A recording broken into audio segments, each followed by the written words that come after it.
दोस्तों नमस्कार, इस वक्त हम सोनीपत के सुभाष चौक पर हैं और आज कांग्रेस का डोर टू डोर प्रोग्राम यहाँ से शुरू होने वाला है। और आप देख सकते हैं कि कांग्रेस के जितने भी कार्यकर्ता हैं वो यहाँ पर पहुँच चुके हैं और एक बार हम सभी से बात करेंगे आखिर क्या प्रोग्राम है, कैसा इस वक्त जो है जनता का साथ इनको मिल रहा है। और ललित पवार जी जो है वो यहाँ मौके पर पहुँच चुके हैं। रवि भाई क्या कहोगे, कैसे कुछ प्रोग्राम चल रहा है? भाई साहब आप चारों तरफ देख लो कैसा प्रोग्राम चल रहा है, पूरी हवा चल रही है कांग्रेस की और 70 सीट तो ऊपर सीट लेकर आएंगे यार। सुरेंद्र पवार पूरी 90 विधानसभा सीटा पे सब तो फालतू वोटा तो जीतेगा।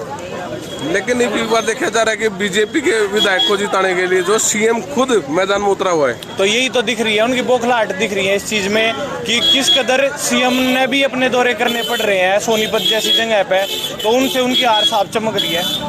अच्छा, बड़े बड़े उनके नेता जो है पहले तो रूठ जाते हैं और उसके बाद सीएम के मनाने के बाद भी जो है वो मैदान में नजर नहीं आ रहे। भाई साहब ये अंदर से उनका दर्द है। अब देखो पार्टी ने उनके साथ विश्वासघात करके उनकी जो भी किया आपस की बात है उनकी, उसके बाद उनकी नाराजगी होने के बावजूद भी अब वो उनके साथ मिल के बंद कमरे में मीटिंग हो जाती है, उसके बाद भी वे मैदान में नहीं दिखते। उनको साफ पता है कि सोनीपत में कहीं पे बाहर निकलने का कोई औचित्य नहीं है।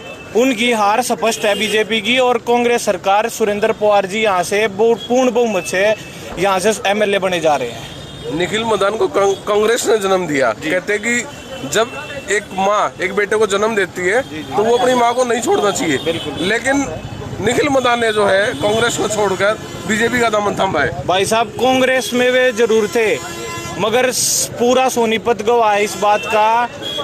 निखिल भाई को कांग्रेस के अंदर लाने वाले, उनको टिकट के लिए इतनी लड़ाई लड़ने वाले, उनको सोनीपत के अंदर उठा के मेयर की गद्दी पे बिठाने वाले एकमात्र शख्स थे सुरेंद्र पवार जी। कांग्रेस पार्टी सुरेंद्र पवार जिंदाबाद। आज के दिन में निखिल उन्हीं के अपोजिशन में खड़ा है। ये बिल्कुल गलत हो रहा है सोनीपत के साथ। सारा पूरा सोनीपत सुरेंद्र पवार जी के साथ खड़ा है। जो बंदा कांग्रेस की टिकट वोट लेके और अब बीजेपी की गोद में जाके बैठ गया, उसके अपोजिशन में पूरा सोनीपत आज सुरेंद्र पवार जी के साथ खड़ा है।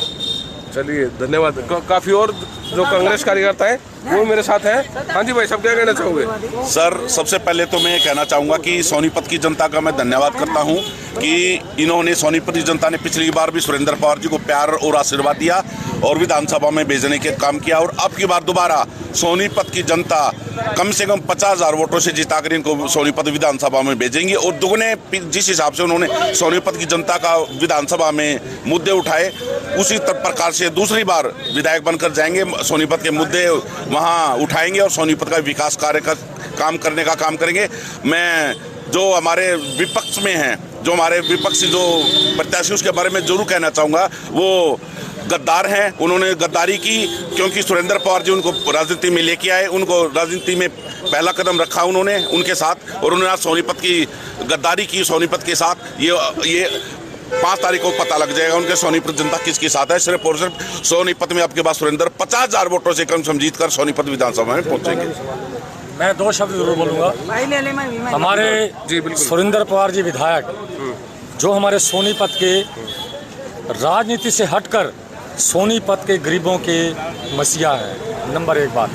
दूसरा, जो हमारे सुरेंद्र पवार जी हैं उनकी आज इतनी आंधी है, उसमें बीजेपी का सूखड़ा साफ होने जा रहा है। तो आप देख रहे हैं यहाँ सुरेंद्र पवार जी के सुपुत्र जो है ललित पवार जी, वो यहाँ पहुँच चुके हैं। एक बार उनसे हम बात कर लेते हैं कि आखिर कैसा कुछ जो है उनका प्रोग्राम चल रहा है, कैसा उनको जो है जनता का प्यार मिल रहा है। बिल्कुल देख सकते हैं आप, जो वो उनका डोर टू डोर प्रोग्राम यहाँ से शुरू हो चुका है।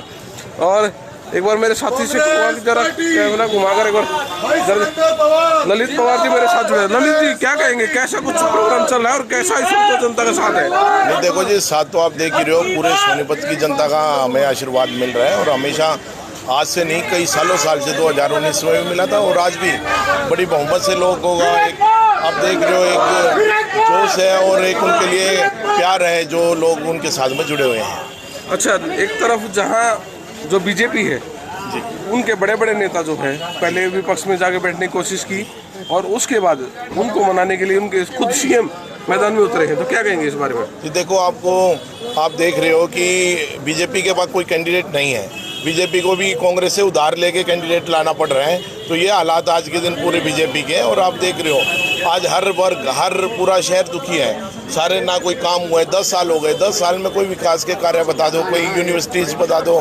कोई स्कूल्स बता दो, कोई फैक्ट्रियां बता दो, कहीं तो रोजगार आए, कहीं विकास के कार्य बता दो, कहीं काम नहीं हुए। 10 साल में लोग बहुत दुखी हो चुके हैं, 10 साल में बहुत इतना दुखी हो चुके हैं जहाँ पे आप सोच भी नहीं सकते। हर जगह तो आप देखना, थोड़ी देर रुक जाओ, अभी 10 मिनट बारिश स्टार्ट हो चुकी है, आपको विकास पता चल जाएंगे सारे सोनीपत के। अच्छा, अगर हम बात करें तो कांग्रेस इस वक्त किन मुद्दों पर जो चुनाव लड़ रही है और क्या कुछ उनके लिए आगे नतीजे रहेंगे? देखो कांग्रेस आने पे, कांग्रेस में जिस टाइम पे कांग्रेस थी उस टाइम पे आप देख रहे हो हॉस्पिटल्स बने, यूनिवर्सिटीज बनी, कितनी आज नाम यूनिवर्सिटीज का लोग है तो जितनी यूनिवर्सिटी ज़्यादातर बनी है तो पूरे हरियाणा के अंदर सबसे ज़्यादा यूनिवर्सिटी बनी है, जो वो भी बनी है तो कांग्रेस पार्टी के ही टाइम पे बनी है। और रही बात विकास की, कांग्रेस अब की बार सबसे पहले सोनीपत से अगर विधायक बना के चुनती है दोबारा अपने बेटे, अपने विधायक सुरेंद्र पवार जी को प्रत्याशी जो हैं सोनीपत से उनको, तो ये सोनीपत के जो आज हालात ख़राब हैं, जो हमारे देखा होगा मेयर साहब जो कहते हैं जी 5 अपने काम गिनवा, उनसे ये पूछिए आपने काम क्या किया? 3.5 साल में एक विधायक तो आपके काम लेके आने वाला था, आपकी आवाज़ उठाने वाला था, लेकिन 3.5 साल में जो पूरे नगर निगम में घपले किए हैं उसका जवाब दो, जो कमीशनें खाई हैं उसका जवाब दो, ये लाइट, तिरंगा लाइट लगाई 1.5-2 करोड़ की, उसका जवाब दो, जवाब तो दो कोई 5 तो। और सबसे बड़ी बात, सबसे पहले आपके लिए टिकट किसने ली, वो सबसे पहला मुद्दा है, आपको जितवा के लाए सबसे बड़ा। दूसरी जवाब ये है, तीसरा आपको आवाज़ उठाने के लिए लोगों के लिए बीच में लेके आए थे, ना कि आपको ये पूछने के लिए कि आप मुझे ये जवाब दीजिए इन्होंने 5 कार्य क्या किए। विधायक थे तो आपको जीत भी लोगों ने जब ही दिलाई थी जब विधायक के काम देखे थे, तो इसलिए कांग्रेस पार्टी को दोबारा मेयर बनाने का काम किया था। तो मेयर साहब के पास क्या मजबूरी थी कि वो बीजेपी के दामन में जाके बैठे? देखो मजबूरी क्या है, मजबूरी लालच था, लालच में गए हैं अपने, उन्हें टिकट की वो थी और अपना लालच में गए हैं। लालच में देखा है कि पार्टी में आज आपको पता है, लोगों को पता होगा, रिजर्व सीट हो चुकी थी, लेडी सीट हो चुकी थी, जो कि उससे ये डर था कि भाई आगे फ्यूचर क्या होगा। फ्यूचर को देखते हुए वो भागे हैं, कोई अपने कार्य के लिए नहीं भागे हैं, वो तो लालच में, सीट की लालच में भागे हैं। एक तरफ बताया जा रहा है कि ईडी ने जो है वॉशिंग मशीन में भी डाला है उनको। वॉशिंग मशीन तो है ही, आप केस खुलवाइए, उसके जाके पता चल जाएगा आप क्या ईडी है अपना। मतलब ईडी में उनके परिवार भी था, उनसे जाके पूछिए, 2 मिनट में आप साफ हो चुके हैं सब, उनसे भी जवाब लीजिए। फिर एक बार दोस्तों, मेरे साथ इस वक्त ललित पवार जी, सुरेंद्र पवार जी के सुपुत्र, उन्होंने साफ तौर पर कहा है कि जो बीजेपी पार्टी है वो इस वक्त सिर्फ और सिर्फ कांग्रेस के कामों का ही उनसे जवाब मांग रही है लगातार। और उन्होंने कहा कि बीजेपी में जैसे उनको मौका मिला तो निखिल पवार ने इस मौके का फायदा उठाया और जाकर वॉशिंग मशीन के अंदर बैठ गए। जी हाँ, देखते रहिए, आप काफी साथी हैं जी, आप क्या कहना चाहेंगे? मैं ये कहना चाहता हूँ भाई, बीजेपी और आरएसएस का कार्यकर्ता निखिल को क्यों वोट देगा, खुद के मन से पूछे, क्योंकि निखिल पूरे 10 साल तक बीजेपी की बुराई करता रहा है, क्योंकि बीजेपी ने कोई काम शहर के अंदर नहीं किया। अब ऐसे कैंडिडेट को कैसे हिम्मत करेगा बीजेपी का कार्यकर्ता, बीजेपी का फॉलोवर वोट देने की, जिसने पूरे 10 साल तक बीजेपी को कोसा हो। दूसरी बात, जो ये मेयर बना है, नगर निगम में भ्रष्टाचार नंबर 1 पे है। एक भी मकान की रजिस्ट्री फ्री में नहीं होती, आईडी के नाम पर लूट मचा रखी है। तीसरा, आपके शहर के अंदर एक कॉलोनी के अंदर चले जाओ, नशा हर घर तक पहुंचा दिया बीजेपी ने। चौथा, बिजली के बिल, इतनी महंगी बिजली होगी कि गरीब आदमी को पता ही नहीं चल रहा बिल भरूं या खाना खाऊं। चौथा, बेरोजगारी का तो आलम यह है कि बेरोजगार सोच नहीं पा रहा कि मैं पढ़ा लिखा हूं या नहीं हूं। रही बात निखिल की, एक सवाल निखिल से ये है कि भाई इस जनता को ये बता दे तेरा कारोबार क्या है। दूसरा ये है कि जब इस जनता को वोट कांग्रेस ही की ही डालनी है तो सुरेंद्र पवार की क्यों ना डाले पूरा शहर। जब सुरेंद्र पवार ने जिसको बनाया और सुरेंद्र पवार ने जिसको रास्ता दिखाया, बीजेपी को एक कैंडिडेट नहीं मिला सोनीपत के अंदर। शहर वालों सुन लो ये बात, बीजेपी को एक उम्मीदवार नहीं मिला, इसका मतलब पूरी बीजेपी भ्रष्ट है। कोई तो कारण होगा कि बीजेपी को 10 साल के शासन के बाद शहर के अंदर उम्मीदवार नहीं मिला। तो ये बहुत सारे कारण हैं, बीजेपी को ये जनता नकार चुकी है। सुरेंद्र पवार को दोबारा लाने जा रही है और पूरे हरियाणा के अंदर बीजेपी हार रही है। ये जनता का निर्णय है। और तीसरी बात, जो मेरे भाई उद्योगपति हैं, एक बार वो अपना अकाउंट खोल के देख ले। जो 50 लाख का कर्जदार था वो 5 करोड़ का कर्जदार है। दुकानदार हो, उद्योगपति हो, कोई भी हो, ये सच्चाई है पिछले 10 साल की। शहर से बाहर निकलते टोल लूट के अंदर खोल रखे हर रोड पे। आप गाड़ी लेकर निकल जाओ, रोड तक निकल जाओ, खरखोदा निकल जाओ, कहीं भी निकल जाओ, जीट रोड पर चले जाओ, हर 20 किलोमीटर पर आपको 100 रुपये 200 रुपये। अरे ये अंग्रेजों की सरकार है क्या? इससे पीछा छुटवा लो मेरे भाई, जरूरी है। बीजेपी को हराना इस जनता की मजबूरी है। ना जातिवाद चलेगा, ना झूठ चलेगा, ना फरेब चलेगा। ये सोनीपत सुरेंद्र पवार को चुनने जा रहा है और बीजेपी को हराने जा रहा है। जय हिंद। जी बिल्कुल, बताइए क्या आप कहना चाहेंगे?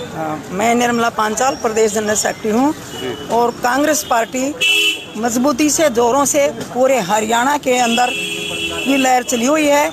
और जो पब्लिक है, हरियाणा सरकार, हमारी हरियाणा की जो पब्लिक है, जनता, वो चाहती है बदलाव। क्योंकि बीजेपी सरकार से इतनी छुक चुकी है, उन्होंने कोई कार्य नहीं किए इसके अंदर। और इसलिए हर एक वर्ग इससे दुखी है। किसान है, मजदूर है, व्यापारी है, हर एक मजदूर इससे दुखी है। किसानों के साथ उन्होंने, आपने देखा होगा, उनको 1.5 साल वहाँ बैठना पड़ा और आखिर में उनके साथ भी 100 आदमी उनसे वो मौत के घाट उतार दिए। पानी पीने के लिए नहीं मिला, रोटी खाने के लिए नहीं मिला। और उन्होंने इतनी मेहनत की है। और महिलाओं के साथ भी कितने अत्याचार हुए हैं। हमारी महिला बेटी थी जो वो जंतर मंतर के ऊपर रोड पर घसीटी है। तो ये बताओ आप, किसी का भी इन्होंने सुधार नहीं किया। तो पब्लिक चाहती है बदलाव। रहा सोनीपत की बात, सोनीपत में जो सुरेंद्र पवार सबके दुख सुख में जाने वाला है, जितना भी हुआ संसद के अंदर उन्होंने काम के लिए इतने बेड़ा उठाया है, वहाँ दाड़ से बोला है। लेकिन उसकी बीजेपी सरकार ने क्यों करनी थी? क्योंकि सुरेंद्र पवार काम करने वाला मेहनती इंसान है, इसलिए उसको भारी बहुमत से यहाँ जिताएंगे। सब लोग हर वर्ग उससे खुश है और इसको भारी बहुमत से। यहाँ पर एक और महिला है, उनसे बात करेंगे, उनका क्या कहना है? ये प्रत्यक्ष को प्रमाण की जरूरत नहीं है, ये हमारे को मार्केट में मिली है। क्या नाम है आपका? मैडम मार्केट में मिली है, ये अपने बारे में बताएंगे क्या परेशानी है बिजली के बिल से और सिलेंडर से। बताओ। मेरे पास पैसे नहीं है, मैं भर नहीं सकती। क्या नाम है आपका? मेरा नाम सीमा है। कहाँ से आप? मैं कमीलपुर रहती किराए पे। मेरा घर वाला नहीं है। दिक्कत क्या है बताइए? मेरे घर में कोई कमाने वाला नहीं है, बस पैसे नहीं है। बिजली का बिल बताओ ना कितना? बिजली का बिल हमारा 5300 रुपया है, मेरे से नहीं भरा जा रहा। सुन लो, सरकार बिजली के बिल से परेशान है और सिलेंडर भरने के पैसे नहीं है। सिलेंडर का पाइपलाइन लगी हुई है, बिल है, घर में कुछ नहीं है। ये कोई कार्यकर्ता नहीं है। रोड के ऊपर ये रो रही है। को बताया इसके बारे में? नहीं पता। किसी को बताया अभी तक? नहीं पता किसी को भी। अब ये देख लिया भाई सोनीपत वालों, बिल्कुल ये दुखी है। आम लेडीज किस तरह बाजार में रो रही है महंगाई से। घर में सिलेंडर नहीं है, बिजली का बिल भरने के पैसे नहीं है, राशन के पैसे नहीं है। कितनी लाचार है ये पढ़ी लिखी महिला लग रही है। और आज मैं एक आपके चैनल के माध्यम से ये पूछना चाहूँ, जब मेयर का चुनाव लड़ रहे थे, खुद खट्टर साहब हरियाणा में सबसे भ्रष्ट आदमी इन्हीं को मान्या था। जब ये अपने बतरा की वोट लेने आए थे, उसने साफ साफ कहा था ये हवाला का काम करता, फलाना काम करता। आज कौन सा काम करता, मैं खट्टर से पूछूं जिसने टिकट दी है। जी दोस्तों, अभी देखिए हम जो प्रोग्राम कर रहे थे और यहाँ पर आपने देख लिया कि हम यहाँ जो खबर करने आए थे वो कांग्रेस का यहाँ प्रोग्राम चल रहा था। लेकिन उसी बीच एक ऐसी महिला हमारे सामने आई जिसके आंसू जो वो रुक नहीं रहे। और मेरे पास भी जो है आम जनता के लिए शब्द नहीं है। और उनका कहना है कि साफ तौर पर उनके खाने के लिए भी उनके पास कुछ नहीं है और गैस सिलेंडर तक के पैसे नहीं हैं। क्या कहें ऐसे समय में? अब फैसला आपका है। 5 अक्टूबर को देखना आपको है कि आपको किसको चुनाव निशान पर आपको बटन दबाना है। ध्यान रखिए, आपका चुनाव ही फैसला करेगा। नमस्कार, जय हिंद।